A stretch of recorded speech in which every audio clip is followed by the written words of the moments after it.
Hello everyone, welcome to my channel the Vineet education. I hope कि आप लोग अच्छे होंगे और आप लोग की लर्निंग भी अच्छी चल रही होगी। हम लोग बात कर रहे हैं सीटेट के सीडीपी के बारे में, जिसमें आज हम लोग देखेंगे वाइगोत्स्की का सामाजिक सांस्कृतिक सिद्धांत कि ये क्या है और इसमें कौन कौन से कॉन्सेप्ट आते हैं। तो जब हम बात करते हैं वाइगोत्स्की के सामाजिक सांस्कृतिक सिद्धांत के बारे में, तो ये कहते हैं कि सीखना जो है वो एक सामाजिक क्रिया है। ठीक है, सीखना एक सामाजिक क्रिया है। अब बात आती है कि ये सीखना होता कैसा है, कैसे होता है। तो ये कहते हैं कि बच्चा जो कुछ भी सीखता है वो अपने समाज और संस्कृति में अंतःक्रिया करके सीखता है। इंटरेक्शन द्वारा बच्चा हर चीज़ों को सीखता है और उसके पीछे जो मुख्य भूमिका निभाती है वो निभाती है उसकी भाषा। अब हम बात करते हैं लैंग्वेज की। अब ये जो लैंग्वेज है वो उसके सीखने में मुख्य भूमिका निभाती है। क्यों? क्योंकि आप जब भी समाज में इंटरेक्शन करेंगे तो उसके लिए आपको किसी न किसी लैंग्वेज की ज़रूरत पड़ेगी, जिससे कि आप एक दूसरे से कम्युनिकेट कर सकें। अब अगेन इस भाषा को उन्होंने 3 भागों में बांटा है, जिसमें वो बात करते हैं प्राइवेट स्पीच की, इनर स्पीच की और सोशल स्पीच की। ठीक, तो ये जो प्राइवेट स्पीच है इसको बोलते हैं कि बच्चा खुद से बात करता है। बच्चा खुद से बात करता है जिससे कि सोचने और समझने में वो हेल्प करती है। जैसे आप देखे होंगे छोटा बच्चा खुद में बड़बड़ाता है, तो बड़बड़ाता है क्या? वो बात कर रहा है, खुद से बात कर रहा है, इसी को बोलते हैं वो प्राइवेट स्पीच। ठीक है, देन उसके बाद वो बात करते हैं इसकी इनर स्पीच की। ठीक है, इनर स्पीच क्या होती है? अब जो प्राइवेट स्पीच जो वो बात करता है उसमें क्या करता है कि वो सेल्फ रेगुलेट करता है, खुद को रेगुलेट करता है। ठीक है, उसके बाद ये बात करते हैं इनर स्पीच की, जिसके माध्यम से उसके मन के अंदर चीज़ें चलती रहती हैं। जैसे कि आपको लगता है ना कि यार मुझे कुछ अजीब सा फील हो रहा है, तो वो जो आपका अंतःकरण की भाषा है, जो आपका स्पीच है, उसको ये बोलते हैं इनर स्पीच।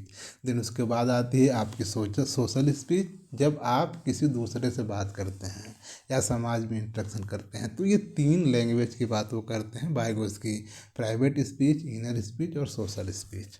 ठीक है, इसके बाद ये बात करते हैं 3 चीज़ों की। ठीक है, पहले ये बात करते हैं जेड-पीडी की, दूसरा ये बात करते हैं एमकेओ की, और थर्ड बात करते हैं स्कैफोल्डिंग की। अब बात आती है कि जेड-पीडी क्या है।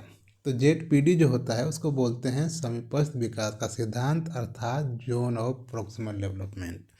इसमें क्या होता है कि यह वह क्षेत्र होता है जो बच्चा अकेले नहीं कर सकता, लेकिन एमकेओ के हेल्प से वो चीज़ों को कर सकता है।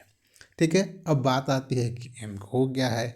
तो एमकेओ अर्थात मोर नॉलेजेबल अदर, अर्थात जो आपसे ज़्यादा जानने वाले हैं उनके हेल्प से आप चीज़ों को कर सकते हैं। जैसे अभी आप सीटेट की तैयारी कर रहे हैं, तो अभी आपको इसके जितने भी सिलेबस हैं उसके जो भी कॉन्सेप्ट हैं वो आपको नहीं पता है। तो आप एग्ज़ाम देने गए, आपके 80 नंबर आए, 70 नंबर आए, 60 नंबर आए। ठीक है, मान के चलिए अब आपने क्या की, कोचिंग ज्वाइन कर ली, या फिर आपके कोई हेल्पर हो सकते हैं जो आपसे ज़्यादा जानते हैं, वो आपके टीचर भी हो सकते हैं, आपके घर के फादर भी हो सकते हैं, आपकी माता भी हो सकती है, आपकी बहन भी हो सकती है, या आपकी सहपाठी भी हो सकते हैं। जो आपसे ज़्यादा जानते हैं उसी को बोलते हैं मोर नॉलेजेबल अदर। अब आपने उनसे कोचिंग लेना शुरू कर दी, अब आपने उनसे पढ़ना शुरू कर दिया, तो आपका जो जेड-पीडी का जोन है वो अब फुलफिल होने लगेगा। अब क्या होगा कि अब जो आपके 60 नंबर आ रहे थे, जो 70 नंबर आ रहे थे, जो 80 नंबर आ रहे थे, ये आपके बढ़ के जाएंगे 90 पे, 100 पे, 110 पे, या फिर 120 पे।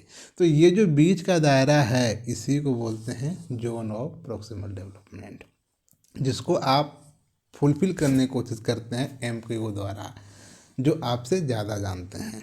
ठीक, ये 2 चीज़ें होगी। उसके बाद आता है आपका स्केप फोल्डिंग। स्केप फोल्डिंग क्या है? तो स्केप फोल्डिंग क्या है? जो एमकेओ जो आपसे ज़्यादा जानते हैं उनके द्वारा जो आपको हेल्प दी जाती है उसी को बोलते हैं स्केप फोल्डिंग, जो टेम्पररी हेल्प होती है। जैसे मान लीजिए आप सीटेट की तैयारी कर रहे हैं, तो आप ZPD पे हैं, ठीक है। आप अकेले उस चीज़ों को नहीं कर सकते, क्यों? क्योंकि आपको उतनी इन्फॉर्मेशन नहीं उसके बारे में है। तो अब आप ढूंढेंगे उसको जो आपसे ज़्यादा जानता है, ठीक है। अब जो आपसे ज़्यादा जानता है, हो सकता है कि वो आपके फैमिली में ही कोई हो, या फिर आपके टीचर्स हों, या फिर कोई ये जो एजुकेटर हो, ठीक है। अब आप उसको ढूंढने की कोशिश करेंगे। तो अब जो आपसे ज़्यादा जानता है वो आपको इसके बारे में टीच करेगा, बताएगा। तो अब वो जो अपने साइड से इंफॉर्मेशन ऐड कर रहा है, जैसे मैं आपको बायोगोस्की के बारे में बता रहा हूँ, तो मैं क्या कर रहा हूँ, इसके फोल्डिंग कर रहा हूँ, आपको धीरे धीरे हेल्प कर रहा हूँ। अब जैसे जैसे आपको इन चीज़ों के बारे में जानकारी हो जाएंगी, तो मैं अपना हेल्प करना कम कर दूँगा, ठीक है। क्यों? क्योंकि आपका जो ये जोन ऑफ प्रॉक्सिमल डेवलपमेंट है, ये धीरे धीरे फुलफिल होने लगेगा, ठीक है। इसी को बोलते हैं स्केप फोल्डिंग, जो होता है टेम्पररी हेल्प, ठीक। ये होती है स्केप फोल्डिंग। आई होप कि आपको ये तीनों चीज़ें समझ में आ गई होंगी।